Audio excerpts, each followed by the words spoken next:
So how did you become a lifestyle expert? Oh, goodness gracious. It's such a long story. You know, I was living in Chicago, and I decided I wanted to get out of those Chicago winters and head to LA, and that's what I did. I moved to LA, and I started working and decided I wanted to work on a design show. I loved everything I saw, and honestly, I grew up in a house where Bob Vila was the staple, and my dad and brother built a house from scratch, so I thought I want to do something creative. So I started working on a design show behind the scenes, and 2 years later, they gave me my own show. So that's kind of the very short version of how I got started and everything. Still sounds like a great journey. So what are you up to these days? Well, I am obviously working on kitchen design, which is exactly what we're going to talk about today. I wrote a design book, the Design Cookbook, Recipes for a Stylish Home, which was on Amazon, #1. I am doing residential design, commercial design, but my newest venture is I'm actually building houses and pop-up shops out of shipping containers. So that's kind of my newest adventure.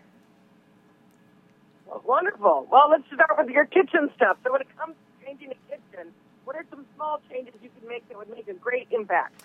Well, I tell everybody when they're updating their kitchen, always focus on the cabinetry first. Obviously, it's the largest and most striking feature of any kitchen.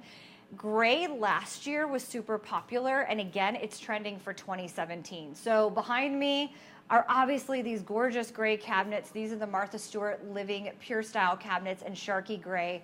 Love them, love them. They have a great base, recycled wood.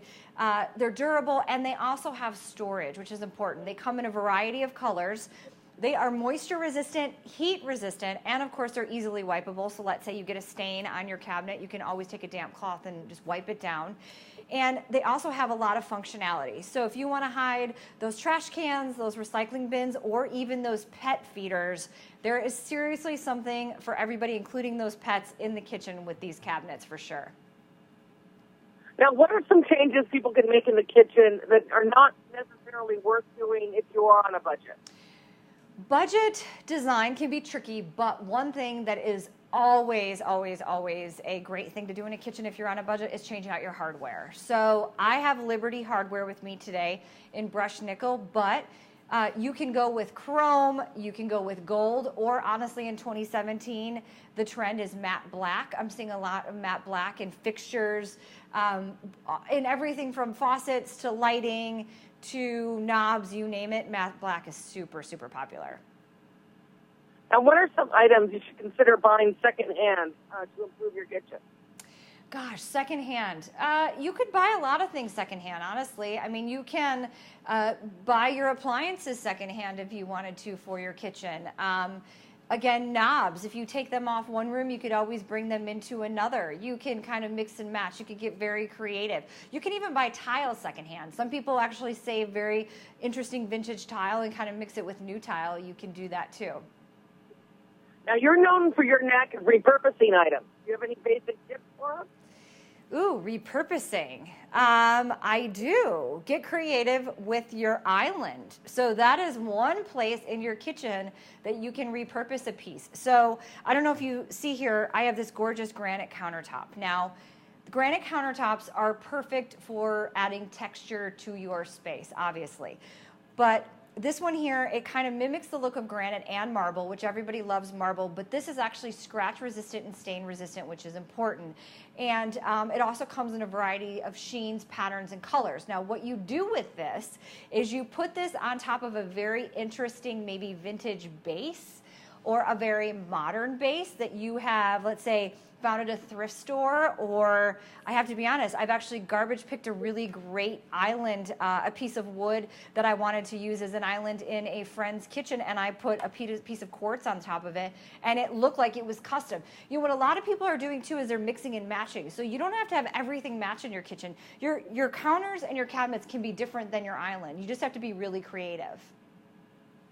Now, what are some do-it-yourself skills that you think everyone should learn how to do, or that everyone would be surprised to learn how easy it is to do yourself? Well, let's see. Obviously, kitchen cabinets, you can do them yourself, or you can have someone else do them for you. That's one thing. I'll give you a little tip about buying custom cabinetry, actually. When you're deciding what you want in terms of kitchen cabinetry, you can either buy in stock in the store, or you can go to a Home Depot and have a kitchen expert help you. So that's one thing that you can get from them. Now, when you walk into a Home Depot, there are so many options. So you can go with a waterfall island, frameless. You can go with creative colors for your cabinets, like maybe a deep navy. They also have a lot of brands like Thomasville 1904, they have Craft Made, and they have American Woodmark.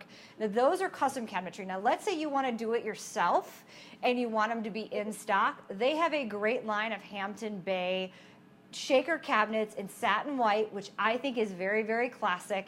They can go modern, traditional, or transitional if you want something in between.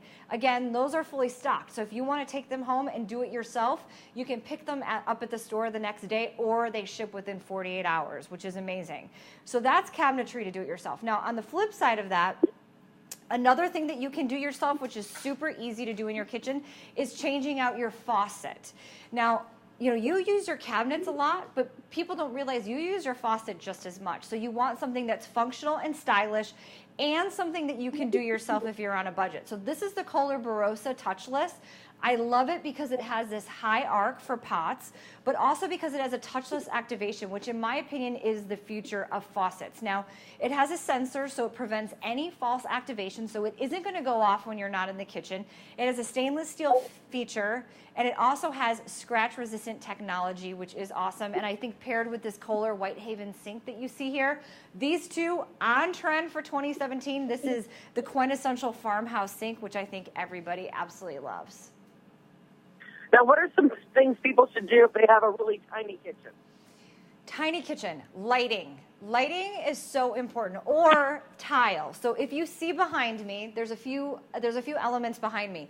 The tile behind me is taken all the way up to the ceiling. When you do that in a tiny kitchen, it actually allows your eye to go up, making the room look larger.